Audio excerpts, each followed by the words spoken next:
like to call to order the Enfield Inland Wetlands and Watercourse Agency regular meeting for May 19th at 7 p.m. Pledge of Allegiance. I pledge allegiance.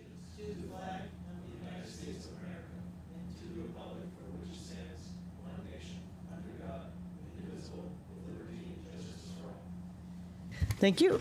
In case of an emergency, you can exit the room through the back doors or go out these doors, down the stairs, and away from the building. Roll call, please. Donna Corbin-Sabinski. Here. Kevin Zorda here. Virginia Higley is absent. Kelly Hemler is absent. Ann Collins is absent. Ken Kaufman. Here. Christopher Renaud is absent. Robert Gillespie is absent. And Christopher Lataki. Here. Good. And I'd like to seat Chris Lataki. Public communications and petitions. Is there anybody like to speak regarding items not on the agenda? Anybody want to speak regarding items not on the agenda? No, seeing none. Correspondence, I didn't have any. Hi. Next is minutes of preceding meetings for April 21st. I will make a motion to accept the minutes of April 21st, 2026. Second. Kevin and Ken. Any discussion? I just have one change. You had, they listed Ann Collins as being absent, but she was present. She was here that day. As amended. Second. Okay. Roll call? Donna Corbin-Sabinski. Yes? Kevin Zorda, yes. Ken Kaufman. Yes. Christopher Lataki. Yes. Motion passes. Next is the town attorney report dated April 28th. It's just regarding the items that are in litigation. No continued public hearings, no new public hearings, no old business. Next is new business.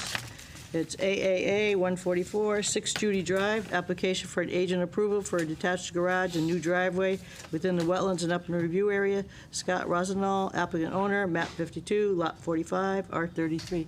Hi. Hi, how are you? Good, thanks. Could you state your name and address for the record? My name's Scott Rosenthal. My address is 6 Judy Drive, Enfield. Thank you. Welcome.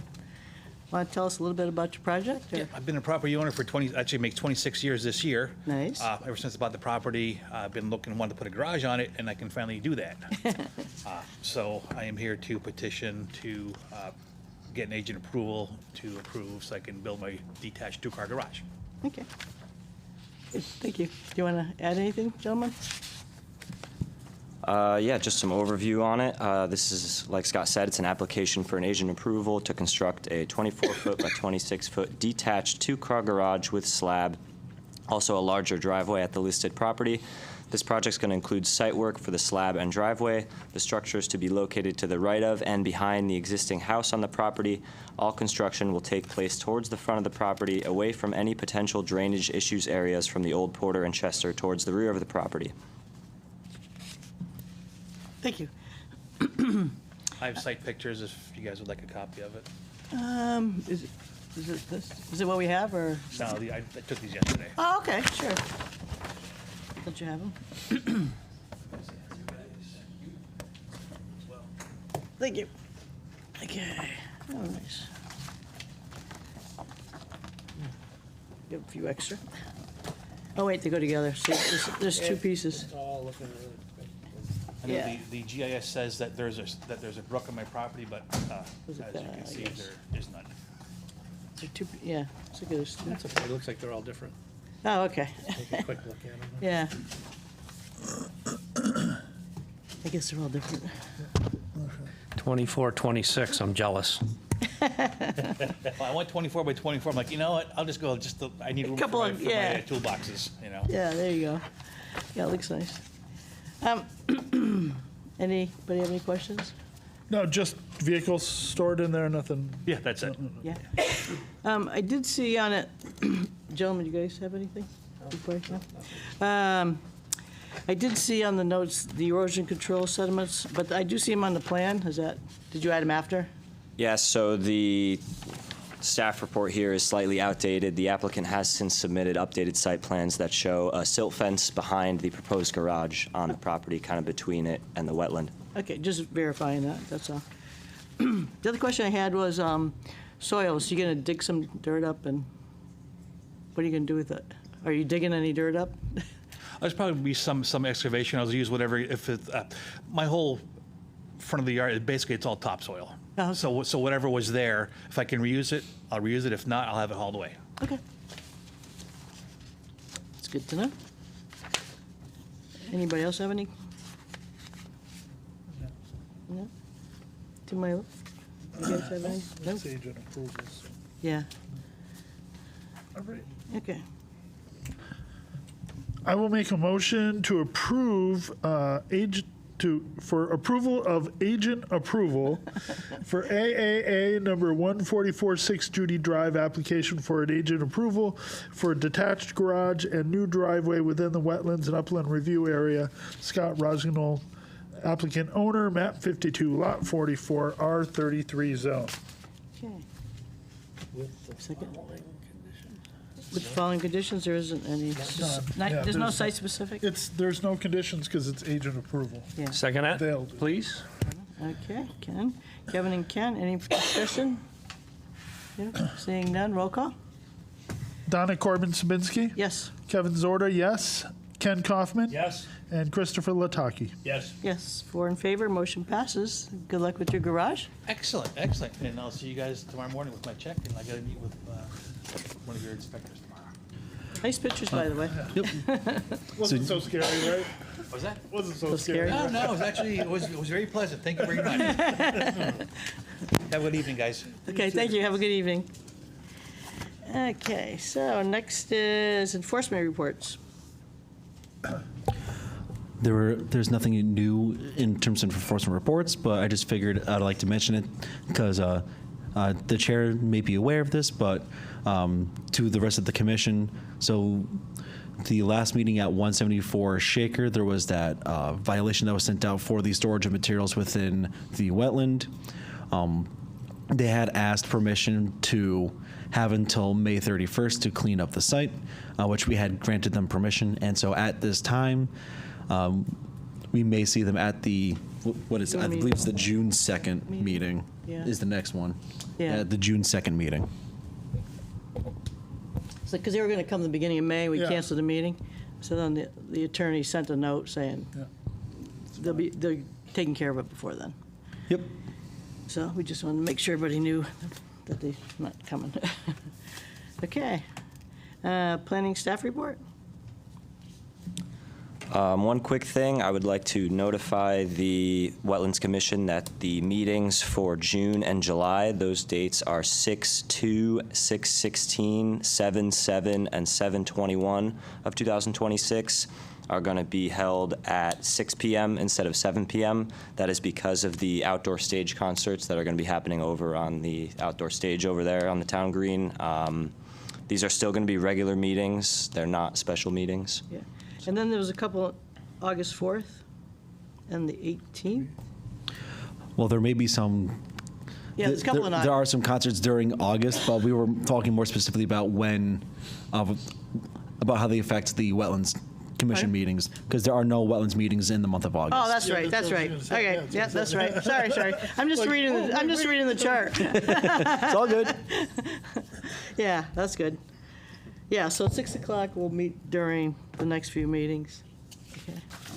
Because it gets too loud in here. So thank you. And parking. And parking is a problem. Next is applications to be received. Hold on, and actually I also have something Oh, yeah, else I would it like says to mention.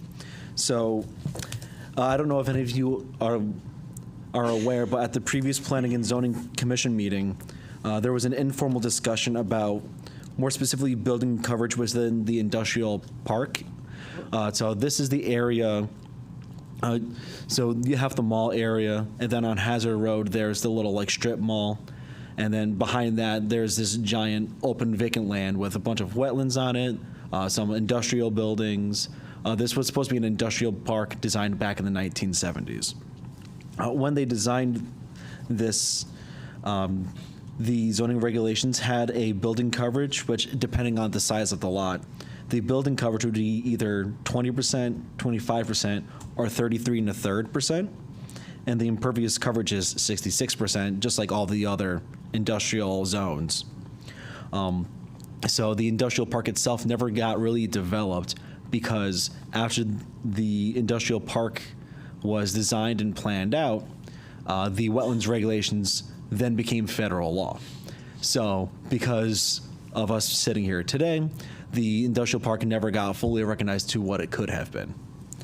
And there was an informal discussion on bringing up the building coverage from that said 20, 25, and 33% to match the other industrial zones at 50%. And some of the reasoning behind potentially doing this is when you're increasing the building coverage, it's not going over the amount of impervious coverage that's currently listed. So it's still within the same coverage amount. Another reason is, well, you are all here today. So any applications for development that would be done at the industrial park would still have to come before all of you anyways. They would still need soil scientists, they would still need to get reports done, and you would also still ultimately review and approve these applications if they decide to, scale up building coverage and do whatever it is that they want to do out there. And yep, so this is the industrial park. So kind of the best way I can describe it without having a paper map in front of me is you have the mall area, correct?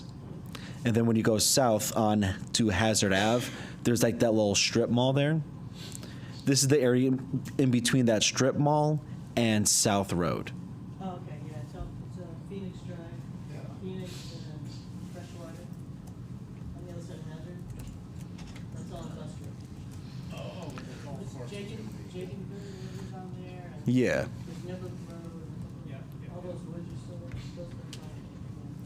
And so, again, the discussion was about potentially raising the building coverage from what it currently says, which is depending on your lot size, either 20, 25, or 33%, up to the 50% building coverage as the rest of the industrial zones.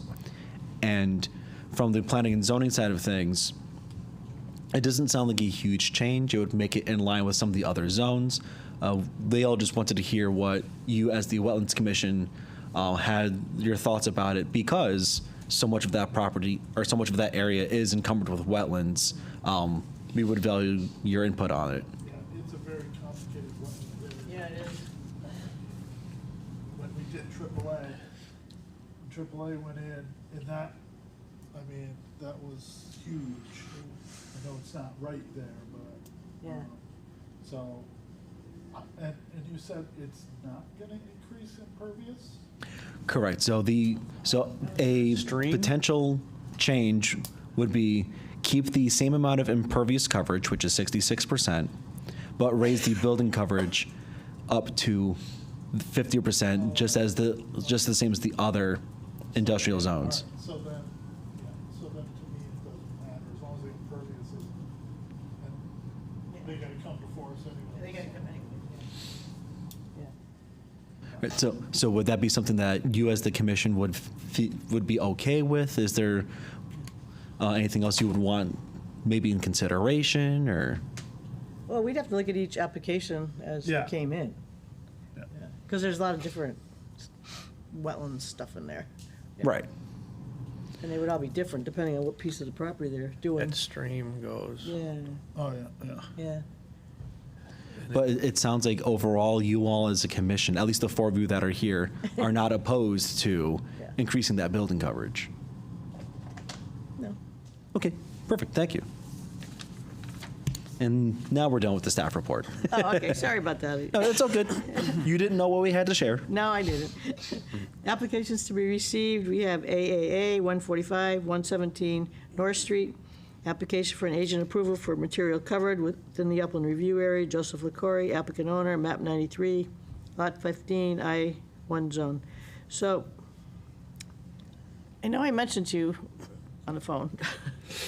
So this is an application coming to us for the next meeting. But at the April 7th meeting, we gave you permission to rectify all the issues there on the property. Yes. So why doesn't this cover that?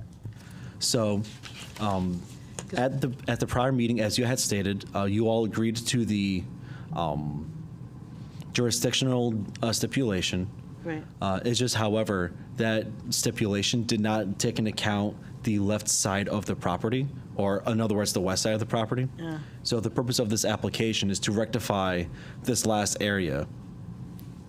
Okay. Yeah, and it's agent approval again. Yeah. Okay, so that's the next meeting. They'll be at the next meeting. Yeah. Yeah, okay. Next is miscellaneous. So I had, of course, people aren't here. April 28th, some of the people attended the land use training that was given by Maria, the previous town attorney. It was very good. It was, and we did have a quorum in attendance. And then I was wondering if, suggestion, when we do the minutes and you write them up, if we could put the site-specific conditions in the meeting minutes. Because it just shows, let's see what people thought. It just shows that, the motion was made and, whatever, but it doesn't show the site-specific conditions. So we don't see the permits afterwards, once they're written up. So, Well, you do read the site-specific conditions into the record. but it doesn't show it in the meeting minutes. So, I was looking for something, so I went back to the meeting minutes on something and said, they're not in the minutes, so I don't remember, so they're not there. So what did we say for site-specific conditions? I got you. We do still put it on the permit, of course. I know, but yeah, but we don't see the permit. We could request. We could request it, but, yeah. So I don't know if that's a good idea or not, but when you're searching for something, otherwise you have to go back and find the tape and listen to the tape. Yeah, especially if it's a related The application. Yeah, I don't know if that was helpful. Would people find it helpful? there's no inherent harm in adding that in the minutes. I don't know if Is that okay with her? Rebecca? Is that As long as somebody shows me where I can find them or they're emailed to me, because I don't have access to your system, so I'm happy to include them if I can know where they are. yeah, we can totally give you a copy of the site specifics after the meetings. Yeah, then they'll be in the meeting minutes, so if you go back to look, you can say, oh, yeah, that's there. Yeah, okay. Or what did we give them, so then they'd be there for a few. Right. It'd be easier to find, that's all. Like I said, I have no inherent problem with that. I don't see any harm in doing that. Sounds like Rebecca's okay with that as long as we give her those site specifics. So Yeah. Okay. Could I also request that you leave a little bit more space after site-specific conditions on the documents, just for notes?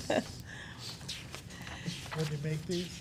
Yeah. Just a little more space, so I don't have to cram them in. you mean on the actual staff memos? Yeah. Yeah, if you don't mind. Yeah. Yeah, that's an easy change. Because we write them Couple down. space bars. Yeah, we write them down as we do it. Yeah. As we think of them and talk about them. So that if you see our notes, you're like, shh, all over. That's a good idea. Anybody else have anything? Okay. Motion to adjourn? Second. So Kevin, Ken, all in favor? Aye. Aye. Yes. Motion approved to 7:18. You You don't want general